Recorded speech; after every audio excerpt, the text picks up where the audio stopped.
Hey guys, it's Gabby. Welcome back to my channel. So for today's video, I'm going to be showing you how to do your own manicure right at home step by step. So whether you're a beginner, you don't really know where to start or what you need, or you're just looking to save some money instead of going to the salon, then this video is for you. Also for me too, because I cannot remember the last time I've just painted my nails, and they definitely need it right now. They're so just uneven and just crusty around my cuticles. But anyways, I hope this video helped you guys out, and let's get right into it. Okay, here is everything I'm going to be using. Really not that much. Also, most of these things will last you a really long time. So first off, I have my nail clippers. These are actually toenail clippers that I use just because they have that straight edge, and I do wear my nails square, so it just makes shaping and filing so much easier. And then I have my nail file. You want to use around a 280, 320 grit nail file, just because it is your natural nails. So you want it to be gentle so they're not splitting and breaking. And then my favorite, this is the Blue Cross cuticle remover. You guys know I talk about this all the time. I think this is probably my 5th bottle at this point. And then I have orange wood sticks, just 2 here.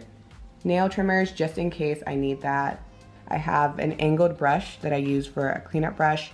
You can really use a makeup brush, a paint brush, whatever works and is small enough to get around your cuticle area.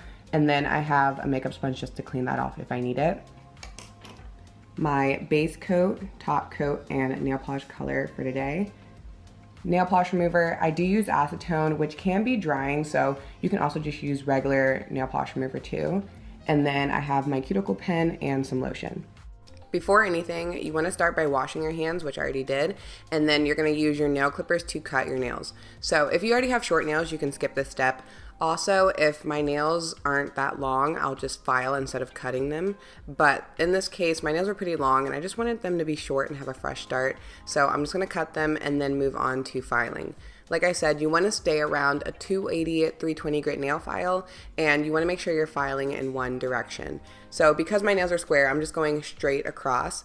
And this does make the corners of my nails pretty sharp and pointy, so I'll also take the file and just round out those corners a little bit. One, so I'm not like scratching myself, and also to prevent them from breaking. Here's what my nails are looking like. Once you're happy with the shape and the length of your nails, you can move on to the next step, which is your cuticles.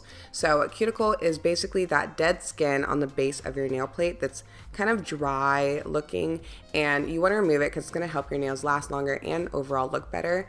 And this is just the best way that I like to remove them. There are so many ways out there, but I'll just take that Blue Cross cuticle remover and pour it around that area. Sometimes I like to do this over the sink too, by the way, but I'll pour it around that area, and then I'll use my orange wood stick to gently scrape off that dead skin from my nail plate. Doesn't that look gross? It is satisfying though, and you will get used to it. I normally do this probably about once a week for years now. It's a part of my nail care routine, so definitely try it if you haven't already.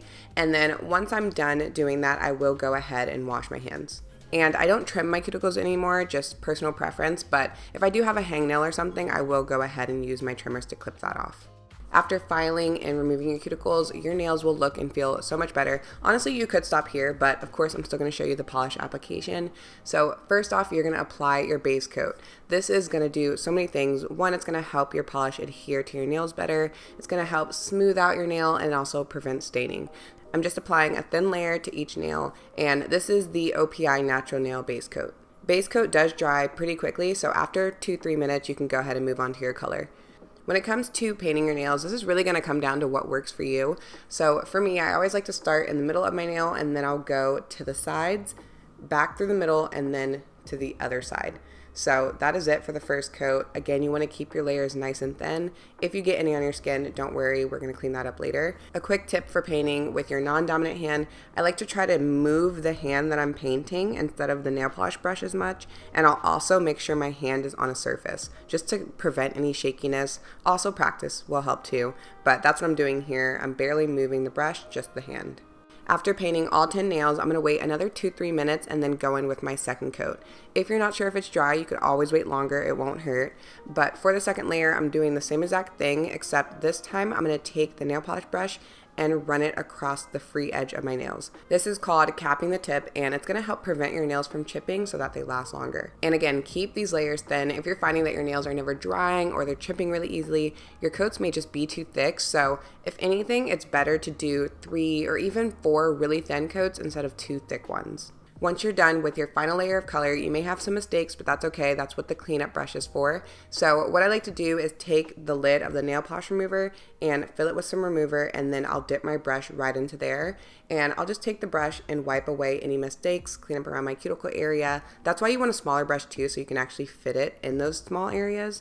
So you could use, again, makeup brush. I'm blanking. Like a paintbrush or just a small brush. Any small brush will do. This one I believe is from Amazon, by the way. Next, you're going to apply your top coat. Do not skip this. It is important. This is going to just seal everything in, help your nails to last longer, give it a nice glossy finish. And when I do this, I also will cap the tip. Again, just running the brush along the free edge of my nail. And this is the Ella and Mia top coat. Mine was almost running out, so I ended up switching to the Hollow Taco top coat. But I really try to use a quick dry top coat just to make the drying process a lot faster. So I will let my nails dry for about 20 minutes, and then I'm going to go ahead and add some cuticle oil. This step is optional, but it's just going to hydrate the skin around your nails, make your nails look nice too. Please do not do this step until your nails are completely dry, because you do not want to smudge everything around. Also, try to make sure you actually have enough time for your nails to dry. So don't do them right before bed. You're going to wake up with the sheet marks. Try to use the bathroom before. Don't do them right before you have to put your shoes on. These steps will really help. And then for the cuticle oil, I just massage it around my nails and let that sit for a little bit before washing my hands and just applying some hand lotion. Again, it is optional, but my hands needed it, so I like to finish off with this. And that is it. This is the final mani. Quick and easy, right at home.